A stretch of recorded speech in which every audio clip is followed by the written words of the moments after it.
Welcome to Play Again, a series where I use matches from Pro Play to talk about concepts in the game of League of Legends, or ideas that are put forth. So I've called this IG Jungle Kingdoms Kanavi. That's more of a question mark, because that's generally how it plays out if you watch the first game casually between IG and JDG. I knew from a pretty early on standpoint that I was going to make a video about IG versus JDG because the jungle dynamic and matchup is interesting to me. I made a video about how I don't think Shun will save IG. I think IG are really terrible at playing around jungle. And then I've repeatedly said also that Kanavi is a bit overrated because he effectively full clears and gets XP leads in the context of a region where junglers generally are constantly playing for ganks, give up a lot of their own XP, or let their jungle camp response timers fall behind. He doesn't really take advantage of those situations. He just does his job, clears his own camps, and allows JDG to win like that. Now, if you guys watched the series, in the first game, I think a lot of people were pointing out, Shun is 2 levels up. He's actually just really out jungling. IG are playing so well around the jungle. So I wanted to examine that hypothesis and see exactly what went into the game and whether or not Shun's decision-making and IG's decision-making around jungle in general was smarter. Spoiler, I conclude that it absolutely wasn't, and I actually think JDG's jungle decision-making, given the situations they were put in, was better. But let's go over the VOD, and you can decide for yourself. The first indication that we have that this is a very different Invictus gaming is the Nidalee first pick.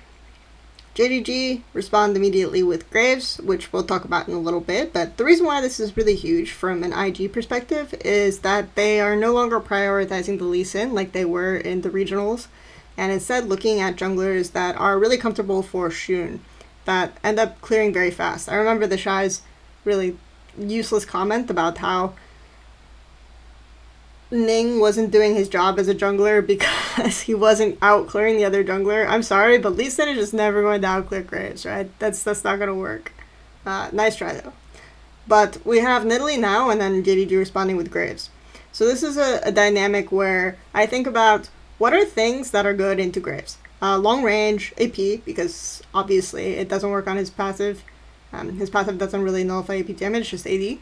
So if you're picking Graves into Nidalee, you're basically opening yourself up to weaknesses that happen to Graves naturally, right? You're already giving yourself a disadvantage there. And then following that up, you have to think about a lot of really popular blinds that just give prio. Syndra is banned, but you still have things like Zoe, which does a lot of what Nidalee wants to do, right? The long range poke into Graves that also hurts him. You have a lot of champions like that. You can also get champions that are advantageous in lane matchups. MF is really strong into most champions except for champions that outrange her, like Ashe, especially with the PPA build. You win a lot of auto trades super early on. Regardless, MF is lane bully, no matter how you shake it out, into most of the meta ADs. And then immediately we have Galio picked, somewhat blind, or not blind, excuse me. Galio picked into Leona because JDG blinded Leona. Really common. We talked about this in the previous Play Again video where Leona commits in, Galio taunts, or Galio is able to clear and prevent Leona from getting a window by having a wave advantage early on. All of these factors. And then we have Xia picking up the Jhin for Loken. Very common. So already a winning bot lane matchup for IG and Nidalee. So this is a disadvantageous situation for Graves because if you have winning matchups and prio, you can start getting vision down, which denies Graves, forces him to walk in to neutral areas, anything like that, and then he'll immediately take a Nidalee spear to the face, and he just won't be able to get into range to do damage to opponent champions. And then Nidalee will just poke him down and eventually be able to commit into him and kill him. So let's look at the rest of the draft now, without getting too deep into the details. Orianna is one of the better matchups against Victor in general. He should just be winning against Victor for most of the game. Gnar can use range to poke down Renekton, make it very difficult for him to get into any fight or any situation, and then just generally win with a lot of pressure in sides. Gnar is a champion that isn't super popular, but I think got a lot of really significant buffs on patch 11.1. he's going to be a champion that's either really overpowered because of his numbers or just useless because of how you have to play around his Mega Gnar form and a lot of tools that a lot of high mobility tools and high range tools in the meta that make it really difficult for him to get proper flank angles. But I think right now his numbers are leaning more towards the OP angle, so pretty good pick here. I just see so much agency for the Nidalee from this draft and so little agency for Graves. Now that we talked about the draft, let's just talk about how we expect this game to go with 3 winning lanes. If you're Graves here, you're definitely going to want to prioritize saving the camps that you think Nidalee is going to path towards. So to do that, he's probably going to full clear his top side, because Nidalee wants to start with her red camps and then path up. Basically, both junglers are really happy doing their AoE camps really fast, and then using that. I'm Graves, I'm thinking that I'm not going to have agency on either side lane, so I just want to prioritize having my highest value camps cleared, so Nidalee can't deny them for me. Nidalee starting Raptors, and Graves starting red, goes into Krugs, and then ends up clearing down into Raptors again. So what Nidalee does first, and this is kind of where I was thinking, oh, okay, this is echoes of old IG, this isn't new IG, right? Was you see what happens bot lane here. So immediately we can start to point out some errors that IG's bot lane made. Galio standing just out in the open, and Leona not being zoned away from the MF at all. So with Galio's power, right, he can basically stand in this second brush, force Leona back, so that MF basically has freedom to walk forward if he wants to Loken, and then he's completely in a situation where if he tries to commit onto Loken, he's going to get Galio taunted, basically be trapped in place. Instead, Lu Mao, because of the positioning of both Weak and Balan, is able to get onto Wink pretty easily, and then they end up losing this initial trade, which should almost never happen, right? But now we're in a position where, okay, they're probably asking for some kind of relief, some kind of specific gank. Like their bot lane is kind of crying for jungle attention. Because JDG will just get the wave in, and then when the wave is pulling back out, we can think, you know, Graves is going to path down, and they're going to be able to use that pressure to deny us creeps. So Nidalee is thinking, okay, we can do a fast gank here, and this will be a pressure gank.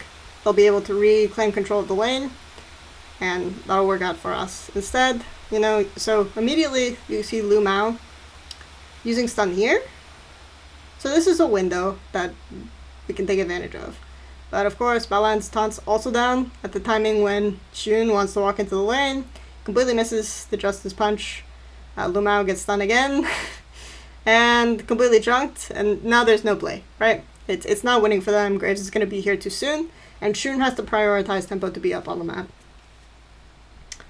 So, as we talked about before, Graves is going to be able to use the fact that the wave is now pushing out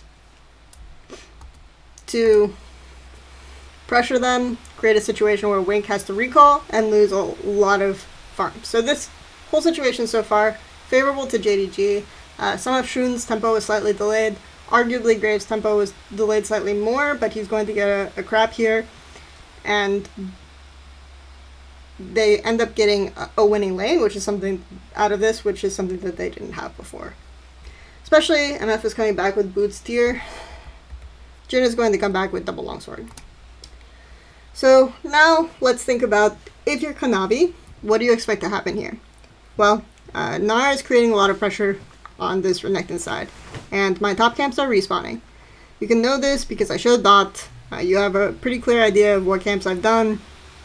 You know what side of the map I started on because I had red buff. So Nidalee is probably going to go top and do my top camps. Well, my Leona is recalling before enemy Galio, so I can get a ward down on enemy Raptors most likely, or in enemy jungle, that will inform me where Nidalee is going and allow me to make a decision based on that to just take the other side of the map. But when I walk into jungle here, Shun has already done his big raptor. So they do force the flash out, but this is ultimately a net loss in time for Kanavi. Now, we talked a little bit about how top lane was a higher priority area, and what I mean by that is just who's going to win this lane. It's not going to be bot laners. In 2021, bot laners don't win games. Jin is going to just clear the wave with Q and W, and Wink is just going to wait for the wave to come into him, and he's going to ult it, not do anything either. They're not going to be winning the game. What's going to be winning the game is the top lane matchup, the Gnar versus Renekton, which we talked about before. And since the Shy is currently winning that, Nidalee can be able to do whatever he wants. So if I'm coaching IG right here, I'd probably say, you know, screw Dragon, screw our bot camps, let's go top and take all of Kanavi's stuff. So based on that, I think Kanavi's decision is good. Unfortunately, you know, Shun instead decides, okay, I'm going to clear all the bottom, and we're going to go Dragon. So this sets Kanavi behind a bit. But this Dragon should be 100% free, and I think overall JDG are kind of happy with that. Because this means that we can provide some aid to the Renekton, right? The Shy is playing up really, really far here. I can do my camps.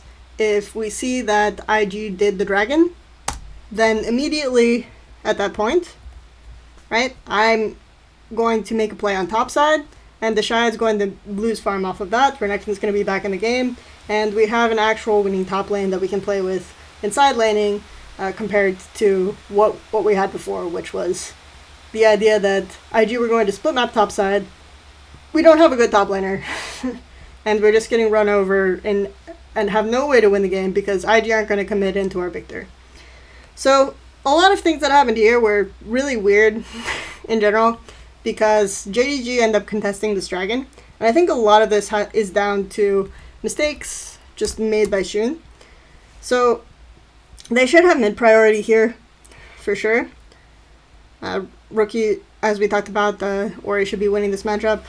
And bot lane, they expended some tempo to walk into Raptors, which is why we have a window where bot lane is actually winning for Wink, despite the item disadvantage. But instead of Shun just going through one of these lanes, applying pressure so that the wave gets pushed out, he just immediately starts the Dragon. And Dragon does a lot of damage to Nidalee. Nidalee doesn't really like soloing Dragons. And when his bot lane ends up coming, this is a situation where, you know, MF is still staying in its bot lane. The wave is completely reset, so she wants to be pressured to get it in because her wave is larger than the enemy wave, and so she'll lose more creeps. So enemy bot lane ends up getting to this Dragon first. Shun is really low from taking the Dragon, and this fight ends up being overall pretty good for JDG in general. So if I'm JDG here after this fight, I'm immediately thinking, okay, that's really good for us. We have a big bot advantage now, so we're going to just keep playing the split map, this bottom side. Probably top camps are coming up for Nidalee, so on this very specific rotation, because Nidalee is just not respawning, we can use the fact that we were winning this to go invade top side. Instead, they keep chasing all the way down to bot lane and try to kill IG's bot lane under turret, and the Shy TPs, which actually is still a net win for JDG. Even though the Shy gets this kill here, right? It's still a net win for JDG because Renekton is getting extra plates. And again, we talked about what's going to win this game. Top lane, right? Renekton's getting plates, the Shy is losing farm, Zoom is back in this game. And now there are plays that can be made around top. So instead of thinking again about this top matchup, we're just going to be split mapping towards bot side as JDG, just because of the biggest advantage we have, obviously, around bot. And then we're going to use that to try to get a bigger advantage on Kanavi. So instead of trying to fight them on top side, they just decide, okay, we're splitting map for bot, we're going to take all these creeps, and then Zoom is going to protect my camps when Shun tries to invade. So theoretically now Kanavi can do all these bot camps and all of these top camps, right? And then look to make a topside play. So they're getting Prio mid here as 3, so that they can rotate up, force IG completely out of their topside, and then secure these camps for Kanavi. And then Kanavi has a really big lead. So we're seeing like slightly better jungle decision making coming out of JDG, even though they have much less to work with. They should have had 3 losing lanes, and they lost Dragon. Or no, they got Dragon, excuse me. They should have had 3 losing lanes, And they shouldn't have gotten Dragon. Let's put it that way. So they have arguably less to work with, but we're seeing better decision making coming from them, and this should have yielded a winning game for them, right? Instead, let's talk a little bit about how these champions interact. So JDG's Kanavi, Xia, Lumao are playing Graves, Leona. So the first thing we're going to say is that this is 3v2. We see both ADs, we see both tops. So if I'm IG here, I know this is 3v2. But I also know that my champions, Nidalee and Orianna, have range advantage, have a lot of tools to be able to actually win a 2v3 in this scenario.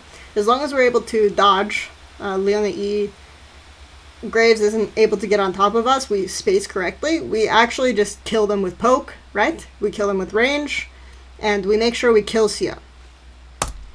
So they're already kind of thinking, yeah, we can prevent them from getting this crash here and rotating into top side. So I'm not really sure why Kanavi and Leona completely back off here. I guess they're assuming that the wave is in, right? Xia does 1E. These backline creeps are dead because Kanavi already autoed them. So we can leave, right? This is totally fine for us. So instead what happens is Xia gets separated. Rookie immediately identifies the situation has changed. Xia can die here. They use a lot to burst him down. I don't think Nidalee had to commit here, right? Because he's committing to gravity field and that makes him most vulnerable. Kanavi flashes in. Lumao uses his stun and cooldowns here. But Rookie, all this time, is able to just free hit them, right? Just autos. Her QW is about to come up again. And then when they start committing to her, Xun comes in and finishes them off. So they're able to win a 2v3 there just through positioning and recognizing their champion advantages. That's pretty much all I wanted to go over. I just wanted to talk about the early game in Game 1 of IG versus JDG. Mostly because I think a lot of people saw this as, okay, Xun is just outplaying Kanavi. I don't think that that's the way that this went down at all. I actually don't think that IG played that well for jungle advantage. It just got to a point where Rookie and Xun win that 3v2 mid, and they end up being really, really far ahead. So at that point, you're still waiting for Xia to finish either Leandri's Anguish or Luden's Tempest, and then finish his tier item as well, right? So you're waiting for a while for either of those things to happen, for Victor to be useful. So at that point, you have a lot of agency from Zoe and Nidalee.